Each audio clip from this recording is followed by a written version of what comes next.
أيها الحفل الكريم عشاق الأصالة والتراث، هنا تأتي التحديات والانطلاقات على أرضية هذا الميدان، ميدان رفاشة لسباقات الهجن، حيث هنا رصدت إذا خير للفائز بالمركز الأول شوط الخنجر الذي يحمل التحديات، شوط خاص هنا بفئة الفطامين القعدان المشتركات، مسافة 1200 متر. نتمنى التوفيق والسلامة للجميع. شكرنا أيضا للجان المنظمة على أرضيات هذا الميدان برئاسة الشيخ مطر بن حامد الدرعي، له جزيل الشكر والامتنان على بركة الله وتوفيقه. أعلنت انطلاقة شوط الخنجر لمن سيحظى بشرف ناموس هذا الشوط.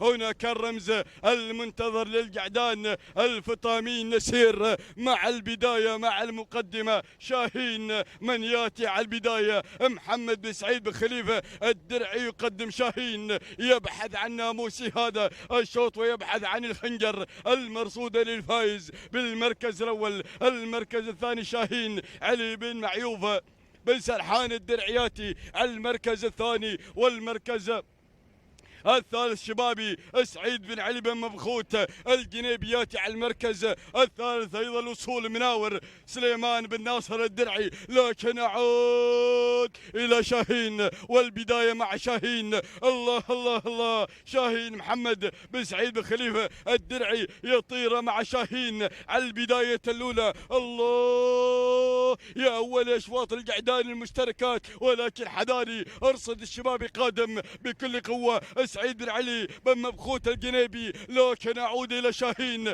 يقترب من خط النهايه، يقترب من الفوز، يقترب من الخنجر. الله الله يا سلام، طار الى البدايه الى الخنجر منفرد كالانفراد عن بقيه المراكز. تهانينا والناموس لحظات وصول شاهين معلن الفوز برمز هذا الشوط. تهانينا لمالك شاهين محمد بن سعيد بن خليفه الدرعي، اسعد الله صباحك. المركز الثاني وصل ايها الحفل الكريم الشبابي سعيد بن علي بن مبخوت الجنيبي، والمركز الثالث شاهين محمد بن سعيد بن علي الدرعي. نعود بالتهنئه والتوقيت الزمني دقيقه 42 ثانيه 22 جزءا من الثانيه. تهانينا لمالك شاهين محمد بن سعيد بن خليفه الدرعي.